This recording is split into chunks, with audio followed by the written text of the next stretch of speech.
तो हेलो बच्चों, कैसे हैं आप सब। आई होप आप सब ठीक होंगे, जबरदस्त होंगे और स्वस्थ होंगे। तो बच्चों, मैं हूँ रिया, आपकी बायो एजुकेटर। तो बच्चों, आप सब जानते ही हैं कि जिस बच्चे के कॉन्सेप्ट क्लियर होते हैं वही बच्चे आगे जाकर कामयाब होता है बच्चों। तो प्यारे बच्चों, मैं आपको सारी ही बातें बहुत ही इजी लैंग्वेज में बताने वाली हूँ। मुझे यकीन है ये वीडियोस देखने के बाद आपको कभी भी दूसरी वीडियो पे नहीं जाना पड़ेगा। तो बच्चों, वीडियो में बने रहिएगा, स्किप मत करना। ऐसे ही लेक्चर इस चैनल पर आते रहेंगे। तो बच्चों, अब हम शुरू करेंगे इस वीडियो का जो पहला टॉपिक है बच्चों, क्या है हमारा, वो है पुष्पीय पादपों में लैंगिक जनन। तो प्यारे बच्चों, पुष्पीय पादप क्या होते हैं? ये जो पुष्पीय पादप होते हैं बच्चों, ये सारे आते हैं हमारे आवर्तबीजी में। तो बच्चों, अब आप सोचोगे ये आवर्तबीजी क्या होते हैं, तो अब मैं आपको क्लियर करूं। ये जो आवर्तबीजी होते हैं बच्चों, ये कैसे होते हैं? ये होते हैं, इनके जो बीज होते हैं बच्चों, ये आवरण से ढके हुए होते हैं। अब आप सोचोगे आवरण से कैसे ढके हुए होते हैं? ये हम आम की बात कर लेते हैं। आप सभी ने आम खाया होगा बच्चों। आम का जो बीज होता है, जिसे हम इजी लैंग्वेज में अगर हम बोले या आसान भाषा में अगर हम समझे, तो जो उसकी गुठली होती है वो बच्चों कैसी होती है? चारों तरफ से कवर होती है, आवरण में होती है। तो वो एक एग्जाम्पल है किसका बच्चों? आवर्तबीजी का। ऐसे ही अगर हम दूसरा एग्जाम्पल ले तो वो बच्चों क्या है हमारा? वो है सेब। आप सभी ने सेब भी खाया होगा बच्चों। उसका जो बीज है बच्चों कहाँ होता है? वो होता है फल के अंदर। तो ये भी आवर्तबीजी के एग्जाम्पलों में से एक है। उसके बाद ये इनके जो बीज होते हैं बच्चों, फल के अंदर होते हैं। जैसे मैंने अभी आपको बताया, बीज कहाँ पर प्रेजेंट हो रहा है? वो है हमारा फल के अंदर। ठीक है बच्चों। और जो इसके बीज हैं वो छुपे हुए होते हैं। जैसे मैंने अभी आपको बताया था, आम की गुठली कहाँ पर होती है बच्चों? फल के अंदर छुपी हुई होती है, बाहर से देखने पर नहीं दिखाई देती। ये आवर्तबीजी की एक विशेषता थी। आवर्तबीजी की दूसरी विशेषता पे अगर हम बात करें, तो ये जो आवर्तबीजी होते हैं, इनमें सबसे पहले बच्चों क्या बनता है? फूल बनता है। ठीक है, सबसे पहले क्या बनेगा बच्चों? फूल बनेगा। फूल बनने के बाद जो प्रोसेस होगी वो होगी हमारी प्रजनन की। जब फूल बनता है बच्चों, निषेचन के पश्चात हमारा फल बनता है। जैसे डायग्राम में यहाँ पर आपको दिख रहा है, मैंने बनाया हुआ है मैंगो, और उसका जो बीज है मैंने बताया भी था एग्जाम्पल में कहाँ पर प्रेजेंट है, वो है हमारा बीज फल के अंदर। सबसे पहले क्या बना बच्चों? फूल बना, फूल में प्रजनन हुआ, फल बना, फल के अंदर बीज प्रेजेंट होता है। ये आवर्तबीजी वाला आई होप आपको समझ में आ गया होगा।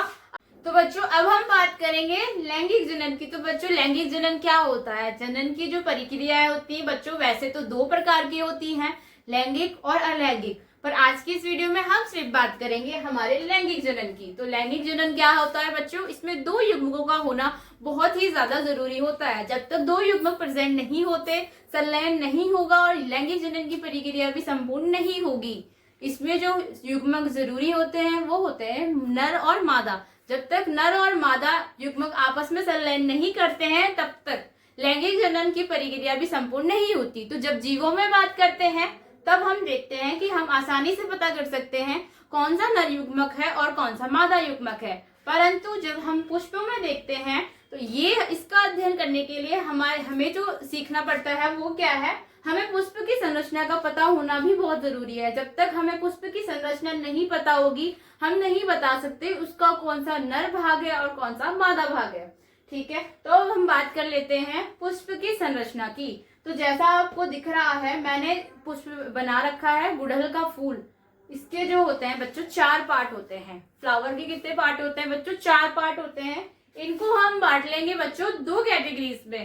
पहली कैटेगरी आ गई आपकी सहायक अंगों की। जैसा कि नाम से ही स्पष्ट है बच्चों, सहायक अंग क्या होते हैं? ऐसे अंग जो कभी भी हमारी लैंगिक जनन में भाग नहीं लेते, परंतु सपोर्ट करते हैं, सहायता करते हैं, जिससे जो हमारा लैंगिक जनन है वो प्रक्रिया आसानी से हो सके। दूसरी जो कैटेगरी है बच्चों, वो क्या है? हमारे लैंगिक अंग की। उसमें क्या क्या आ जाता है? हमारा आ जाती है नर संरचना और आ जाता है हमारा मादा संरचना। सहायक अंगों की अगर हम बात करें, तो वो आता है हमारा बाह्य दल, फिर आता है हमारा दल बच्चों। ठीक है, अब अगर हम इस डायग्राम का अध्ययन करें, तो हम देखते हैं कि ये जो नीचे वाला हिस्सा जो आपको दिख रहा है, ये फूल में भी आपने देखा होगा बच्चों, जो नीचे का पार्ट होता है, ग्रीन कलर का जो पार्ट होता है, देखो मेरे पास एग्जाम्पल के लिए फ्लावर है यहाँ पर एक, ये जो नीचे वाला पार्ट होता है बच्चों, ये दिख रहा है ग्रीन कलर का पार्ट, इसको हम जानते हैं बाह्य दल के नाम से। जैसे ये जो नीचे का पार्ट है, इसको हम किस नाम से जानते हैं बच्चों? बाह्य दल के नाम से जानते हैं। ऐसे ही दल, दल क्या होता है बच्चों? पुष्प का ये रंग बिरंगा भाग होता है, पंखुड़ी वाला भाग होता है, जिसको हम क्या बोलते हैं बच्चों? दल बोलते हैं। उसके बाद आ गया ये वाला पार्ट, फूल का ये वाला पार्ट बच्चों, इसको हम क्या बोलते हैं? ये हमारा पुंकेसर होता है। अब आपको जो ये नजर आ रहा है, ये वाला जो पूरा हिस्सा होता है, ये होता है हमारा स्त्री केसर, यानी कि पुष्प का मादा संरचना, या फिर मैं बोलूं मादा जननांग। ठीक है, अगर अब मैं इसको और अच्छे से आपको क्लियर कर देती हूँ। बाह्य दल क्या होता है? जैसे मैंने भी आपको एग्जाम्पल में बताया, बाह्य दल होता है, ये जो बाह्य दल होता है ये हरे रंग का होता है बच्चों, और इसका क्या क्या काम होता है? कली अवस्था में पुष्प की रक्षा करना। अर्थात जब हमारा पुष्प अच्छे से नहीं खिला होता, कली अवस्था में होता है, जब ये तब ये बाह्य दल जो होता है हमारा, वो क्या करता है? हमारे पुष्प को चारों तरफ से कवर करता है और क्या करता है? उसको प्रोटेक्शन देता है। और हरे रंग होने के कारण ये प्रकाश संश्लेषण की प्रक्रिया भी करता है, जिस कारण यह पुष्प को पोषण भी देता है। तो अब हम बात कर लेते हैं दल की। जैसे मैंने आपको बताया, ये कैसा होता है बच्चों? रंग बिरंगा होता है, सुंदर होता है। सुंदर होने के कारण ही जैसे ये हम मनुष्यों को आकर्षित करता है, उसी प्रकार कीटों को भी अपनी ओर आकर्षित करता है। कीट आकर्षित होते हैं, फूलों पे बैठते हैं, तो उनके पैरों पर क्या चिपक जाता है बच्चों? परागकण चिपक जाता है। ये अभी आपको मैं आगे क्लियर करूंगी। अब हम बात कर लेते हैं लैंगिक जनन की, जो हमारी दूसरी कैटेगरी है। दूसरी कैटेगरी का पहला जो हमारा पॉइंट है वो है नर संरचना। अब हम बात करते हैं नर संरचना की बच्चों। तो पुष्प में मैंने आपको क्या बताया? जो नर संरचना होती है वो होता है हमारा पुंकेसर। पुंकेसर कैसे बनता है बच्चों? तंतु और परागकोश मिलकर क्या बनाते हैं? पुंकेसर बनाते हैं। अब जो हमारे जो परागकोश होता है बच्चों, इसी के अंदर क्या होता है? परागकणों का निर्माण होता है। परागकण मैंने आपको बताया जब कैसा होता है? परागकण बहुत ही हल्का होता है और पाउडर जैसी संरचना का होता है। इसी से जो है निषेचन होता है। जब ये एक फूल से दूसरे फूल पे जाता है, तभी निषेचन की प्रक्रिया भी संपूर्ण होती है। अब हम बात कर लेते हैं इस पुंकेसर के कितने पार्ट्स होते हैं। पुंकेसर के अगर हम देखें, जो नीचे वाला जो पार्ट होता है, जिसको हम तंतु के नाम से जानते हैं, ये कैसा होता है? ये एक पतली डंडी जैसा होता है। आपको ये दिख रहा है जैसे ये कैसा है बच्चों? पतली डंडी जैसा होता है। और इसका जो काम है बच्चों वो क्या है? ये परागकोश को पकड़ कर रखता है ऊपर की ओर, जैसे आपको दिख रहा है इस डायग्राम में। ये जो है ये है तंतु वाला एरिया, ठीक है। और ये जो ऊपर का है ये परागकोश, इसका काम क्या है? इसको ऊपर की ओर पकड़ के रखना। अब ये जो हमारा परागकोश है बच्चों, ये क्या होता है? ये पुंकेसर का ऊपर का फूला हुआ हिस्सा होता है, ठीक है, जिसमें क्या बनते हैं? परागकण बनते हैं। अब आपको मैं इसको और अच्छे से बताऊं, ये हमारा पूरा हो गया बच्चों पुंकेसर।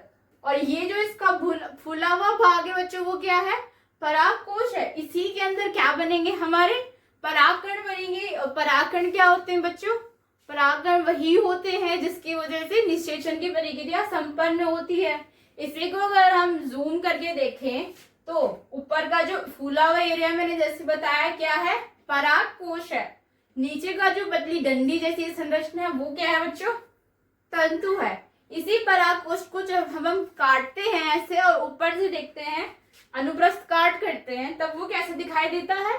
कुछ ऐसा दिखाई देता है। दो पालियों में डिवाइडेड होता है बच्चों, ठीक है, प्रथम पाली और द्वितीय पाली। इन दोनों पालियों को जोड़ने का काम क्या करता है? ये जो पाली को जोड़ने का काम कर रहा है ये क्या है हमारा? इसका ये होता है हमारा संयोजी ऊतक, ठीक है। और ये जो गोल गोल संरचना आपको दिखाई दे रही है इसमें, ये क्या है बच्चों? ये है हमारे कोष्ठक। यही कोष्ठक क्या होते हैं? इन्हीं कोष्ठकों का जो समूह होता है बच्चों वो क्या होता है? इसको हम जानते हैं लघु बीजाणुधानी के नाम से बच्चों। ये जो लघु बीजाणुधानी होती है, इसी में लघु बीजाणु का निर्माण होता है और यही लघु बीजाणु आगे जाकर परागकण बन जाते हैं। जब लघु बीजाणु परिपक्व होता है तब वो आगे जाकर परागकण बन जाता है। परागकण मैंने आपको पहले भी बताया है, बहुत ही हल्की संरचना, बहुत ही छोटे छोटे सूक्ष्म कण होते हैं, छोटी सी मतलब बहुत ही हल्के होते हैं। वो हवा से उड़कर एक पुष्प से दूसरे पुष्प में जा सकते हैं। उन्हीं की वजह से निषेचन की जो प्रक्रिया है वो संपन्न होती है। जो आज का लेक्चर यहीं पर समाप्त होता है। आई होप आप सभी को अच्छे से समझ में आ गया होगा। तो मिलते हैं नेक्स्ट वीडियो में। जय हिंद, जय भारत।